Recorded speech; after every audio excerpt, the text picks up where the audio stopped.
جب سے پاکستان نے بھارت کو میدانی جنگ کے اندر پچھاڑا ہے، پھینٹی لگائی ہے، لمبے پاگے کٹا ہے، تب سے لے کے اب تک بھارت ہر عالمی فورم کے اوپر ذلیل و خوار ہو رہا ہے۔ سب سے پہلے بھارت جو تھا وہ IMF کے پاس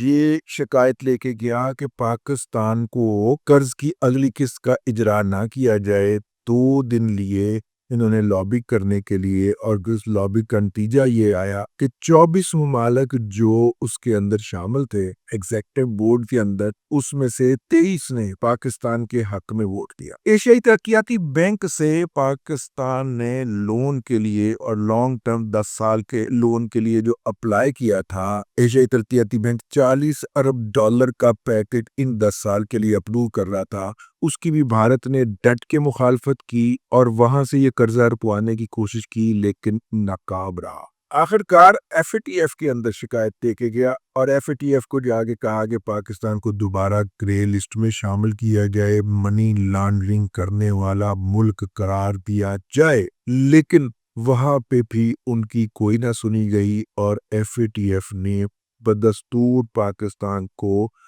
وائٹ لسٹ کے اندر شامل رکھا ہے۔ اب شنگھائی کوآپریشن آرگنائزیشن کی جو تنظیم ہے، اس کے پلیٹ فارم کے اوپر بھی بھارت نے اپنے اندرونی معاملات کا ملبہ، یعنی کہ پہلگام واقعے کی ذمہ داری پاکستان پہ ڈالنے کی کوشش کی، لیکن بھارت کو میزبان چین کی طرف سے اس فورم پہ یہ گند پھیلانے کی اجازت نہیں، جبکہ پاکستان کے نمائندے وزیر دفاع جناب خواجہ آصف صاحب اور ان کے ساتھ مشیر قومی سلامتی عاصم ملک صاحب نے بر وقت پاکستان کا مقدمہ پورے فورم کے سامنے رکھا، جس میں بتایا گیا کہ جعفر ایکسپریس کے اندر جو ہے وہ کس طرح سے دہشت گردی ہوئی، اور کس طرح سے باہر سے تربیت یافتہ افراد نے آ کر جعفر ایکسپریس کے اوپر قتل عام کیا، پاکستانیوں کو قتل کیا، اور یہ بہت بڑی